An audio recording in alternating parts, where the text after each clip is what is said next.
Ya estamos aquí y es realmente un placer darle la bienvenida a Ramón Izaguirre y a Paulino Lorea. Armando, qué gusto. Gracias. Ilustres abogados y jurisconsultos, como se decía antes, ¿no? Pues sí, como cada 3 semanas nos gusta escucharlo, ¿verdad? Que nos sigan jurisconsultos. Bueno, y qué mejor esta compañía para hacer un análisis de un tema que no deja de estar presente en las páginas de los periódicos, pero que yo quisiera ver en perspectiva. Está por abrirse un debate nacional y local sobre la construcción de una fiscalía autónoma en Guanajuato, una vieja demanda de muchos grupos opositores al gobierno o gentes preocupadas por una mejor impartición de justicia. Pero vemos que la Procuraduría de Justicia del Estado, que es lo que va a dar, es lo que se va a transformar, ¿no? Sí. Es la crisálida de la que va a salir esa mariposa, no hay de otra, no tenemos que echar mano de eso mismo. Pues sigue muy empantanada en temas polémicos que a veces los provoca ella misma, la misma Procuraduría de Justicia con su actuar. Yo señalaría dos, no sé por cuál quieran empezar ustedes. El tema de género, que sigue muy vigente en Guanajuato, está presente en los medios, en las columnas políticas, eclosiona nuevos casos y vuelve a surgir que en la Procuraduría no se aplican los protocolos, se tropiezan con la misma piedra una y otra vez. Y el otro, el combate a la delincuencia organizada, los grupos delincuenciales de alto impacto, que nos vuelve a presentar episodios como los de este domingo, en donde una banda de supuestamente el cártel Jalisco Nueva Generación fue atrapada. El procurador anunció por esta vía, que se convirtió en su favorita, que es el Twitter, que eran responsables de 20 asesinatos, y 3 días después, no sabemos cuáles son esos 20 asesinatos. Se dice muy a la ligera, son responsables de 20 homicidios, se esclarecieron 20 homicidios, como si nos tuviéramos que tragar esa rueda de molino, pero no se nos dice cuáles, ¿no? Y además, bueno, además de los medios estarían los familiares de los asesinados, los jueces que necesitan recibir los expedientes. Exacto. Bueno, que es lo que nos toca determinar, si ¿no? quieres abundar, Ramón, sobre esto.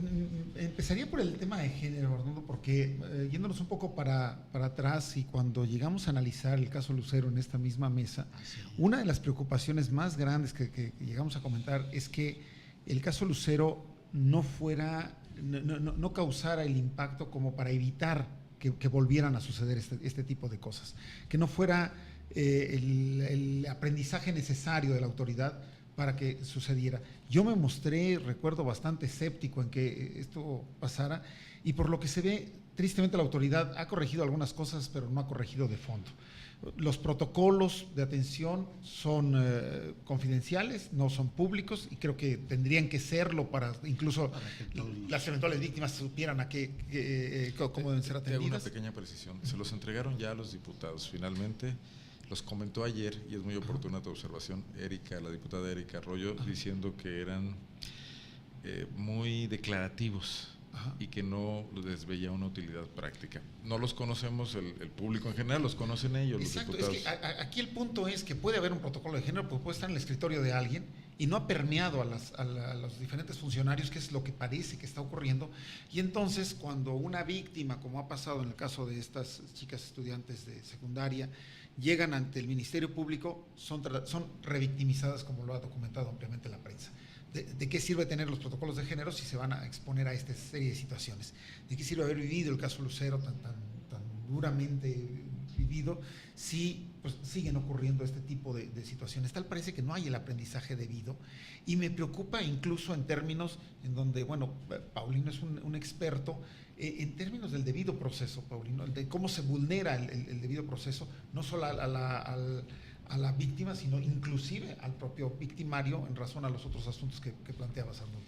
Bueno, y aparte, para ampliar un poco más el espectro de este tema, en ese inter se aprueba la reforma del Código Penal incrementando la pena para el feminicidio. Nos faltaba esa cereza en el pastel, como una aparente también justificación. Aquí hay una verdadera atención a la cuestión de género. Legislativo. Ya he leído esa misma calificación, y efectivamente parece que rompiera con todos los cánones y reglas y principios del derecho penal. el de proporcionalidad de la pena, el de la necesidad de esa pena, el de última ratio también, en fin, e inclusive rompe con el propio tope o límite que tenemos aquí en nuestro Código Penal y lo hacen con una excepción específica. Pero en fin, dentro de todo esto que hemos estado platicando, son como esfuerzos estatales de los 3 órdenes de gobierno y de los 3 poderes. Reactivos, ¿no? Reactivos para después del caso Lucero, que se tuvo que, digamos, entre comillas, ganar por parte de las luchadoras de la protección al género, se tuvo que ganar en amparos, más que por la voluntad de la propia Procuraduría o del propio Poder Judicial, atendiendo a un supuesto respeto al debido proceso que tuvieron que decirle que se había vulnerado. Efectivamente. Entonces ahí creo que andamos muy mal porque no se sensibilizó exactamente la problemática y la crisis que estaba sufriendo el Estado y que sigue. Hay algo muy preocupante, o sea, la ausencia de protocolos, aunque existan en el papel, se evidencia en los tratos diferenciados. Si hubiese un protocolo, tendría que recibir una atención similar. Claro. La niña de Guanajuato violada en la secundaria del Centro Educativo Piloto fue cobijada, fue acompañada por las Libres y por otras organizaciones en Guanajuato que han tenido un gran protagonismo público. Esto se le impuso ya al Ministerio Público y lograron avanzar su caso muy rápido porque el Ministerio Público como que ya sabe con quién se mete y dice, no, pues esta sí nos ponen una friega. La niña de León, de la secundaria número 8, fue acompañada después de que inició su proceso, no desde el principio, por el Centro Victoria 10, cuya principal activista, líder, Ángeles López, está prácticamente en la Ciudad de México, entonces es otra activista, Cintia Ramírez, poco conocida todavía, la que la acompaña y recibe un trato, como ella misma lo señaló aquí, despótico, descuidado de parte del Ministerio Público, sin ningún tipo de consideración, ni ningún tipo de protocolo. O sea, la víctima es de nuevo tratada como teniendo que acreditar ella la culpabilidad de su agresor, haciendo evidente que no cometió. Y se ponen en entredicho su propia denuncia. El delito fue estupro y no violación, etcétera. El tema de la clasificación es Manuel Ángel Núñez, Hernández, el subprocurador, aquí lo relataron ellas, llegó a regañar a la víctima diciéndole, pues ¿cómo que cambiaste de opinión? Pues estás muy alegoncita y no sé cuánto. Un trato totalmente diferenciado, lo cual nos muestra que la Procuraduría solo actúa bajo presión y bajo presión mediática, lo que me parece lamentable. ¿Cuántos casos hay que no tienen atención? Pero además, ¿qué mensaje estás mandando a las víctimas? Solamente que te quejes y vayas a alguna organización de protección X, te hacemos caso.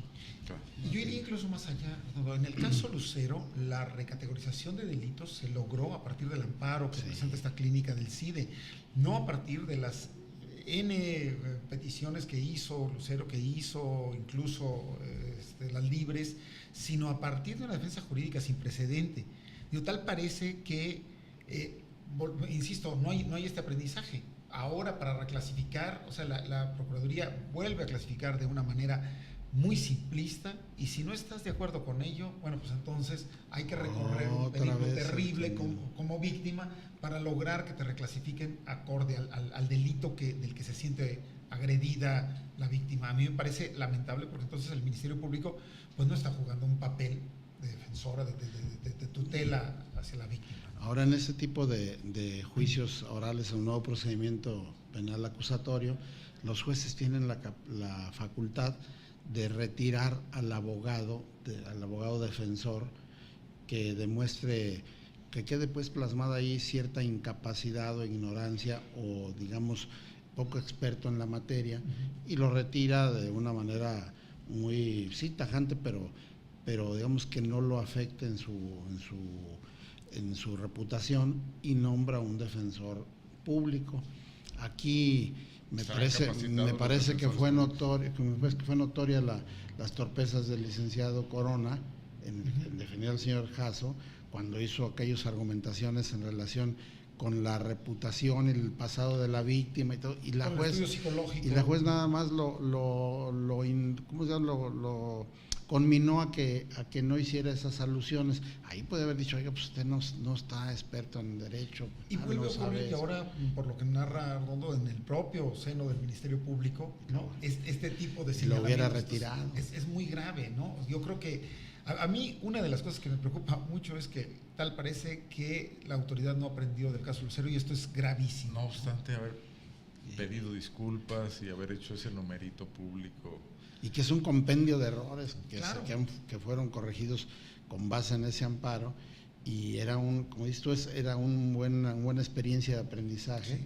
Y ahora lo vemos acá en la secundaria 8, en la piloto. No sé en cuántos casos más se espere que haya. Yo no quiero ni mencionar, porque no quiero traer aquí a la tribuna o a este medio casos específicos que llevamos, porque de alguna manera los hemos sorteado, los hemos superado, y aparte no es correcto que yo trate aquí algún asunto directamente de los que atendemos. Del despacho tuyo. Sí. Bueno, pero sí estamos viendo un gobierno que, en primer lugar, no se está dando cuenta de lo que está pasando en esferas de su jurisdicción, las escuelas, como para adelantarse y de motu propio anunciar programas correctivos de interés, diagnósticos, una encuesta que dé a conocer esto, sino lo vemos un poco resistente a aceptar las cosas. Luego, cuando la realidad se las pone en evidencia, le cuesta trabajo dar los primeros pasos, ¿no? Lo ven como muy superficial o inexistente. Y luego no aprenden del tema, ¿no? No aprenden del tema para futuras ocasiones. Entonces sí siento que, bueno, pues ¿a qué nos estamos enfrentando con esta clase de gobierno, no? Yo retomaría el otro tema que ponías, Arnoldo, el tema de esta detención de la que se sabe posteriormente. A mí me preocupa, porque son detenciones de alto impacto, o al menos así nos las han querido hacer aparecer, y me preocuparía que en estas detenciones y en su presentación posterior haya violaciones al procedimiento, a este debido proceso, que al rato permita que, si estas personas efectivamente son lo que nos están diciendo que son, salgan libres por cuestiones procesales, de técnica procesal, ¿no? O sea, personas que fueron detenidas y que días después... Como Florence Cassés, que todos la percibíamos culpable y tuvieron que se les esté achacando la comisión de 20 homicidios cuando eso lo determina un juez no, o sea, que volvemos a estar juzgando a partir de información mediática que genera la autoridad y no de información, que la propia autoridad consigne en los expedientes. Esto es gravísimo, muy, muy grave. Yo no leí ese Twitter de que mandó el procurador. Todos los medios nos hicimos eco. La noticia circuló el domingo en la tarde-noche, la tuvimos que destacar el lunes, todos los medios, era una nota importante. Hay la sospecha, la han comentado algunos columnistas, de que se guardó la noticia algunos días para soltarla cuando fuese propicio, lo cual también me parece pues jugarle al Genaro García Luna, ¿no? Sí, el caso Cassés, como decía Paulino, ¿no? No administrar las cosas de ese tipo. Y luego, bajo la etiqueta de que esto fue gracias a Escudo. Tampoco te explican cómo fue que la tecnología de Escudo intervino en la captura, qué cámara captó, etcétera. Bueno, supongo que no lo tienen que decir, que serán estrategias secretas, pero también trivializan el tema de Escudo, porque ahora sirve para cualquier cosa, ¿no? Todo lo resuelve Escudo. Por ejemplo, ayer Pemex y la PGR anuncian la captura de 4 delincuentes que estaban robando combustible de Pemex, que eran empleados de Pemex. Ajá. Se presentó en México, se presentó en la PGR en México. De eso no se enteró Escudo, ni se enteró el procurador Samarripa, ni el secretario Álvaro Cabeza de Vaca. Pero si hubieran sabido, nos hubieran dicho, es gracias a Escudo, ¿no?